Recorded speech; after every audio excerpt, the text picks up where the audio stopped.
नमस्कार मंडळी, कशा आहात तुम्ही सर्व? नक्कीच मस्त आणि मजेत असणार आहे। गेले 2-3 दिवस झाले आपले व्हिडिओ काही कंटिन्यू आले नाही, कारण की एका कार्यक्रमानिमित्त मी गावाला गेले होते आणि रामला सुद्धा मला सोबत घेऊन यायचं होतं। तर आता नेक्स्ट व्हिडिओपासून राम सुद्धा तुम्हाला व्हिडिओमध्ये पाहायला भेटेल।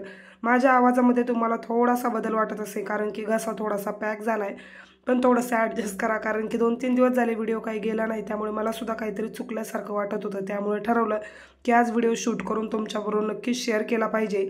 ॲक्च्युअली शूट तर मी आधीपासूनच केलेलं होतं, पण एडिट करायला फारसा असा काही वेळ भेटला नाही, कारण की जी काही ऑर्डर होती ती सुद्धा मला कंप्लीट करायची होती। संपूर्ण जे ब्लाऊज आहे ते सुद्धा अजूनपर्यंत रेडी झालेले नव्हते। आता हा जो व्लॉग मी शूट करते त्यावेळेस, कारण की 2 दिवस होते माझ्याकडे, पण जो काही कार्यक्रमाचा दिवस होता जागतिक महिला दिनाचा, त्या दिवशी सुद्धा 6-7 पर्यंत दिले तरी सुद्धा चालणार होतं। तर मी थोडीशी रिलॅक्स होते, आणि काय होतं, कंटिन्यू जर मशीनवर बसलं ना तर मान पाठ कंबर एक होऊन जाते। तसंच काहीसं झालं होतं। ज्या दिवशी 8 तारखेला महिला दिन होता त्या दिवशी माझी जी काही मानेची आणि कंबरेची हालत होती ना ती खूप जास्त बेकार झाली होती। सकाळी उठावंसंच वाटत नव्हतं, कारण की 2 दिवस 3-3:30 पर्यंत अशी मी जागले होते, आणि डोळ्यांवरती पण माझी झोप असायची। त्यामुळे व्हिडिओ काही एडिट होत नव्हता, आणि ब्लाऊजचं कामच उरकत नव्हतं। तर मोबाईल कधी पाहणार, आणि जर मशीनवर कंटिन्यू बसलं ना डोळेसुद्धा दुखतात कधी कधी, म्हणजे डोळ्यांवरती ताण येतो, मग मोबाईल पाहण्याची इच्छाच होत नाही। त्यामुळे मी इंस्टाग्रामला सुद्धा कोणती रील वगैरे अपडेट केली नव्हती, आणि त्यानंतर इकडे सुद्धा काही व्हिडिओ आला नव्हता। तरी ते सकाळी सकाळच्या नाश्त्याची मी तयारी करत होते। सकाळचा नाश्ता काय बनवावं हेच माझ्या लक्षात येत नव्हतं। म्हटलं काहीतरी क्विक पाहिजे, म्हणून एक टरबूज किंवा कलिंगड सुद्धा म्हणतो आम्ही याला, जर काही जण टरबूज म्हणत असतील आता, तेच मी ते कट करून घेत होते आणि त्याचे छोटे कट केले। एवढं सर्व मी घेऊन आले होते, पण यातलं थोडंच मी खाल्लं, कारण की माझी तब्येत पण ठीक नव्हती आणि मला कामाचा लोड असला की जेवण सुद्धा जात नाही, असं नेहमी माझ्या बाबतीत होतं। तर आता इथे थोडंसं जे काही कलिंगड होतं ते खाल्लं, आणि त्यानंतर मग मी ब्लाऊजचं काम करायला घेतलं। जी काही मोठी ऑर्डर होती ती तर होतीच, पण त्यासोबत बाकीचे जे काही ब्लाऊज घेतले होते ते सुद्धा मला कंप्लीट करायचे होते। ते काम मी साईड बाय साईड करत होते, आणि माझं जे आधीचं काम आहे ते सुद्धा मी घेतलं होतं। सुरुवातीला तर जे काही स्टिच करायचे ते ब्लाऊज मी ते कट करून गेलं, आणि त्यानंतर मग जे काही ऑर्डरचे ब्लाऊज असतील ते सुद्धा कट करायला घेते। नेहमी ब्लाऊज शिवत असताना माझ्यासोबत काय होतं तुम्हाला एक सांगू का, जर माझ्या ब्लाऊज पीस आवडीचा असेल, म्हणजे कॉटनचा असेल किंवा शिवायला अजिबात त्रास होणार नसेल, आणि भलेही त्या कस्टमरला जर लेट पाहिजे असेल तरी सुद्धा मी तो ब्लाऊज लवकर शिवायला घेते, कारण की मला खूप जास्त एक्साइटमेंट असते की हा ब्लाऊज मी कधी रेडी करेल। आणि त्यामध्ये जर काहीतरी वेगळं डिझाईन असेल आणि मी पहिल्यांदाच ते डिझाईन करत असेल तर मला असं होतं की कधी तो ब्लाऊज शिवून एक तर त्याचं जे काही फायनल आउटपुट असेल ते मला भेटेल।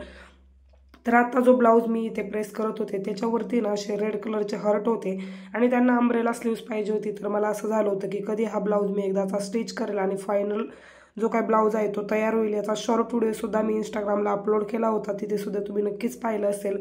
अजून जरी तुम्ही मला इंस्टाग्रामला फॉलो केलं नसेल तर स्क्रीनवरती मी माझी जी आयडी आहे ती मेन्शन करते, नक्कीच जाऊन तिथे फॉलो करा।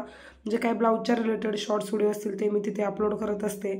आता टेबलवरती जे आहे ना, मी ऑलरेडी एक चादर म्हणा किंवा ब्लँकेट टाईप म्हणा ते अंथरलेलं आहे, पण त्यावरती प्रेस एकदम व्यवस्थित होत नाही। त्यामुळे रामचं हे जे छोटंसं ब्लँकेट आहे ना यावरती प्रेस एकदम व्यवस्थित होते, आणि ब्लाऊज जो आहे ना तो चुरगळलेला जरी असला तरी सुद्धा लवकर सरळ होतो। मग त्याचाच वापर करून इथे ब्लाऊजला प्रेस करून घेतलं, आणि आता ब्लाऊज कटिंगला बसणार होते। सोबत दुपारचं जेवण सुद्धा केलं, कारण की दुपारी जेवणाला येणार होते। तर जेवणामध्ये बनवली होती कांद्याची पात, बाजरीची भाकरी, आणि काही मिरच्या फ्राय केल्या होत्या। कांद्याची पात किंवा कलिंगड वगैरे जे आहे ते मी घरूनच आणलं होतं। ज्यावेळेस पण मी घरून येते ना त्यावेळेस खूप साऱ्या गोष्टी तर सोबत नाही आणत, पण ज्या काही मोजक्या मला आणता येतील त्या मी घेऊन येते।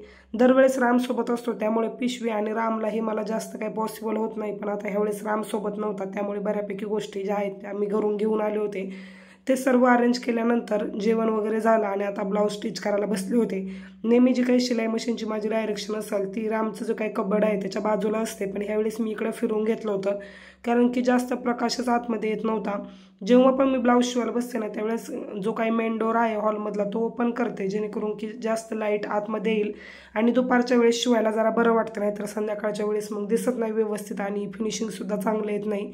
आता राम नाही त्याच्यामुळे तो दरवाजा मी ओपन ठेवला तरी चालतं, पण राम आल्यानंतर तो दरवाजा मला बंदच ठेवावा लागतो, नाहीतर सारखा मग तो फ्रंट पॅसेज किंवा गॅलरीमध्ये जाऊन मग तिथे काही ना काही त्याचे उद्योग चालू होतात, आणि मग त्याच्याकडेच लक्ष देण्यामध्ये मी गुंतते।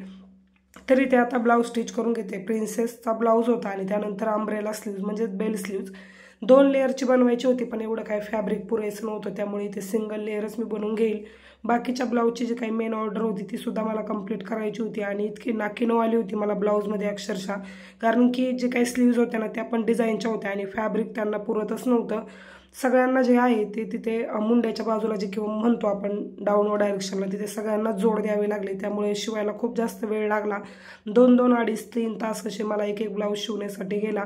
दुपारचं जेवण झालं आणि त्यानंतर संध्याकाळी तर मी सिम्पलच जेवण बनवलं होतं. जेव्हा पण मला 2 दिवस ऑर्डर होती ना त्यावेळेस माझं एकच जेवणामध्ये फिक्स होतं, ते म्हणजे वरण भात, डाळ भात किंवा आपलं खिचडी भात, सांबर भात असंच काहीसं बनवण्यात आलं होतं, कारण की एवढा वेळच नव्हता. आता नेक्स्ट डेला मी इथे शूट करते. काल तर जास्त काही शूट केलंच नाही, ज्या काही क्लिप तुम्ही पाहिल्या होत्या तेवढं शूट केलं आणि त्यानंतर मग संध्याकाळी 2:30-3 पर्यंत माझं कामच चालू होतं, त्यामुळे जास्त काही शूट करायला भेटलं नाही. आता जे काही नेक्स्ट डे ब्लाऊजच्या ऑर्डर होत्या त्या सर्व, त्यातील 2 ब्लाऊज किंवा त्यापेक्षा जास्त ब्लाऊज करण्याची माझी इच्छा होती, पण ते काही झालं नाही. 2 ब्लाऊजसुद्धा व्यवस्थित कंप्लीट झाले नव्हते, कारण की आधीचं कामच मी करत बसले होते. तर आज विचार केला जे काय अस्तर आहे ते प्रेस न करता सर्वांचं जे काय बॅक साईडचं कटिंग वगैरे असेल ते व्यवस्थित कट करून घेते. नेहमीच मी पेपरवरती कट करते, पण एवढा वेळ नव्हता. पेपरवरती फक्त फ्रंट साईड मी कट करून घेतल्या आणि त्यानंतर मग आता अस्तर जे आहे त्यावरती बॅक साईड स्लीव्ज वगैरे सर्व अस्तरवरती कट केल्या, कारण की जर पेपर कटिंग करत बसले असते तर खूप जास्त वेळ गेला असता. त्यामुळे फक्त फ्रंट साईड कट केली की व्यवस्थित बाकीचं मग कट होतं आणि जर काही वाटलं तर मग ॲडजस्टमेंट करता येते. ब्लाऊज शिवण्यामध्ये इतकी घाई झाली होती की संपूर्ण व्हिडिओ शूट करायला मला काही वेळच भेटला नाही, कारण की जे काही ब्लाऊज स्टिच करायचे होते ते 8 तारखेपर्यंत मला सर्व जे काही ब्लाऊज आहे ते द्यायचे होते 6 वाजेपर्यंत. त्यामुळे पटपट शिवून मी त्यांना दिले आणि त्यानंतर मग त्यांना सांगितलं की ज्यावेळेस तुमचा कार्यक्रम वगैरे आवरेल त्यावेळेस सर्व ब्लाऊज मला द्या, म्हणजे मला शूट करून तुम्हाला व्हिडिओमध्ये दाखवता येईल. तर संपूर्ण ब्लाऊज अजूनपर्यंत तरी माझ्याकडे आले नाही, काहींचे आलेत आणि काहींचे राहिले. जेव्हा सर्व ब्लाऊज येतील त्यावेळेस मी त्याचा संपूर्ण व्हिडिओ तुमच्याबरोबर नक्की शेअर करणार आहे की संपूर्ण ब्लाऊज मी कशा पद्धतीने स्टिच केले, त्यानंतर मग कसं फिटिंग वगैरे राहिलं किंवा ब्लाऊजच्या इतर ज्या काही गोष्टी असेल त्यासुद्धा शेअर करेल.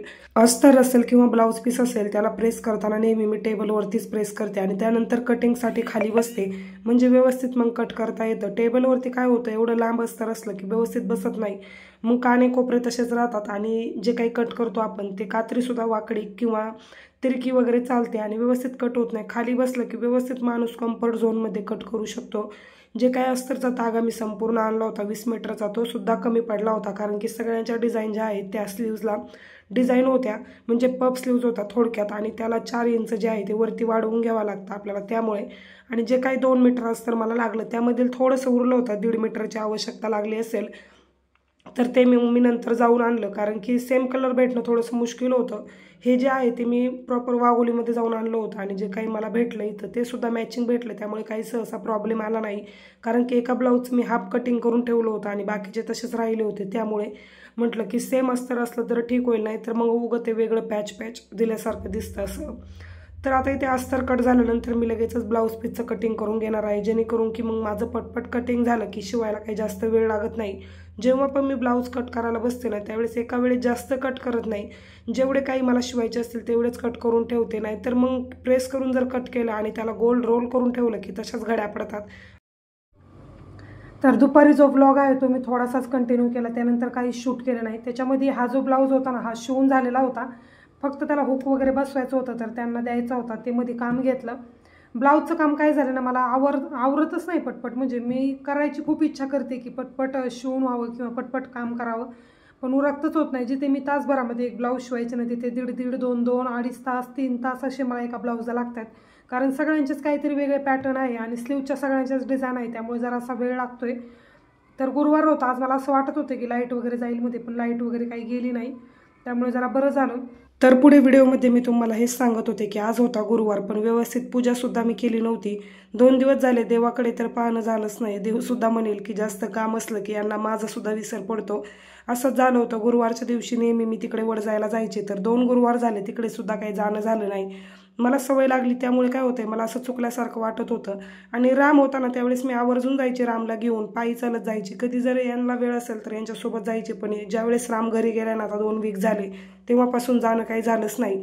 हा जो ब्लाऊज होता ना तो मी स्टिच करून ठेवला होता, पण त्याला हुक बसवायचं राहिलं होतं. जे मेन काम होतं माझं ऑर्डरचं त्याच्यामध्येच माझी ही आधीची कामंसुद्धा होती, त्यामुळे खूप बराच वेळ जात होता मला. आणि संध्याकाळी मग जागून काम करायचं म्हटलं की होतं काय नेमका प्रॉब्लेम माहिती आहे का?